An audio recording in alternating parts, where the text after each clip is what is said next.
A praxeologia é o estudo da ação humana. Tanto Ludwig von Mises, quanto Murray Rothbard, quanto Hans Hermann Hoppe consideram a praxeologia como sendo a base de todas as leis econômicas. Hoppe, inclusive, vai mais a fundo propondo que a praxeologia é, na verdade, uma base fundamental de outros campos de conhecimento também, além da economia, mas isso é um assunto para outro vídeo. Se você quiser entender o conhecimento básico da praxeologia, assista o meu vídeo chamado Praxeologia, que está na descrição. Neste vídeo eu vou fazer uma reflexão sobre alguns aspectos da ação humana. A ação humana, em essência, parte de uma decisão tomada pela mente de usar um recurso escasso para alcançar algum fim desejado. Essa decisão, como todo evento mental, só pode ser observada em primeira pessoa. Portanto, não se pode estudar a ação humana no sentido praxeológico através do método científico ou da observação empírica. O que se pode observar empiricamente não é a ação em si, ou seja, a decisão da mente que valoriza um determinado fim,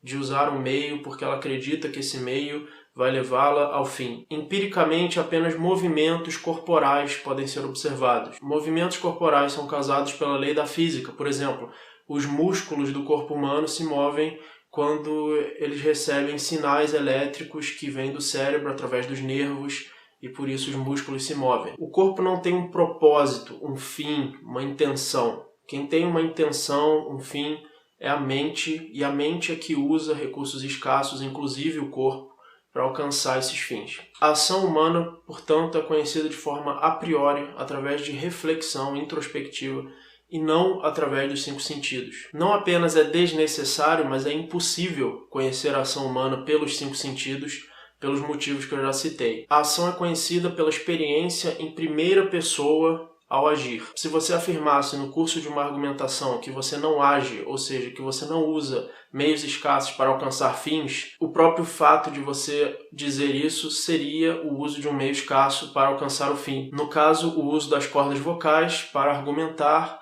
para alcançar o fim de convencer a outra pessoa de que é impossível usar meios para alcançar fins. Isso seria, portanto, uma contradição performativa, porque a sua própria ação de argumentar já estaria provando que você está errado. De qualquer forma, nós sabemos que agimos pela experiência em primeira pessoa, da mesma forma que sabemos que existimos. Você sabe que existe, você está consciente da sua existência.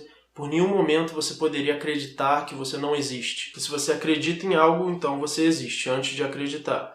É o argumento do Descartes, de penso, logo existo. Só que no caso esse penso do Descartes não é só o que nós entendemos como penso. Se refere a todo tipo de atividade consciente da mente, como sentimentos, pensamentos, etc. Da mesma forma, nós sabemos que usamos meios para alcançar fins, pois o próprio fato de você tentar provar que não já é o uso de um meio para alcançar um fim. E esse fim é uma intenção, que é um evento mental. A matéria não pode ter intenções. A matéria se move pela lei da física e não por intenção. Se pararmos para pensar nisso, vamos entrar num questionamento sobre a filosofia da mente. O que é a mente?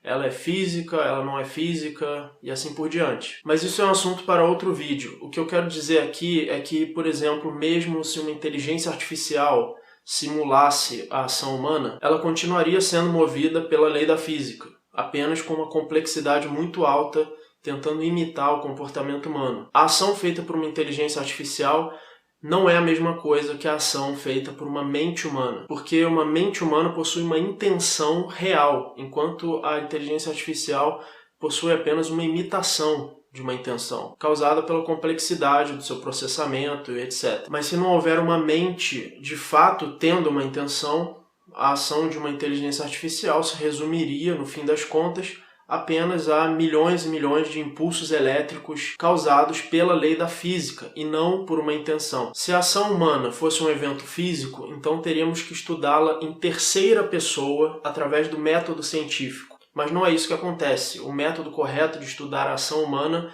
é um método sintético a priori e pela experiência em primeira pessoa e nunca em terceira pessoa. Porque mentes não podem ser observadas em terceira pessoa.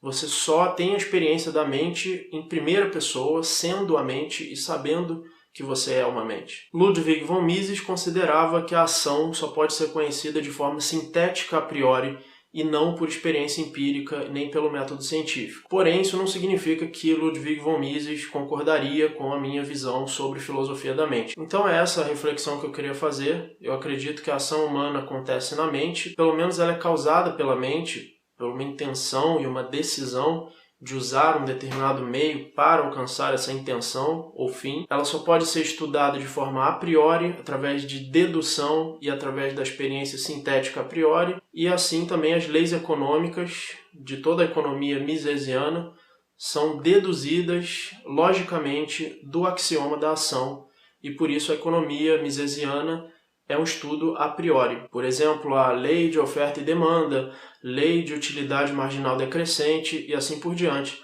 São todas deduzidas a priori. Você não precisa testar e nem poderia provar essas leis fazendo testes. Essas leis são universais, elas sempre se aplicam a qualquer ação humana. Então é isso, espero que tenham gostado desse vídeo. Se você gostou, clique em gostei, se inscreva no canal, assista os vídeos relacionados na descrição e até o próximo vídeo.